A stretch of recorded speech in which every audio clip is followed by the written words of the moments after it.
திருமுருகா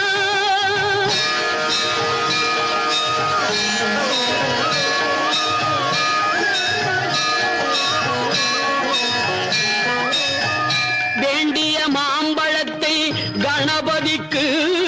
அந்த வெள்ளி பனித்தலையர் கொடுத்ததற்கு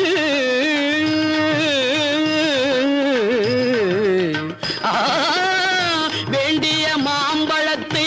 கணபதிக்கு அந்த வெள்ளி பனித்தலையர் கொடுத்ததற்கு ஆண்டியின் கோலமுற்று மலை மீது மலை மீது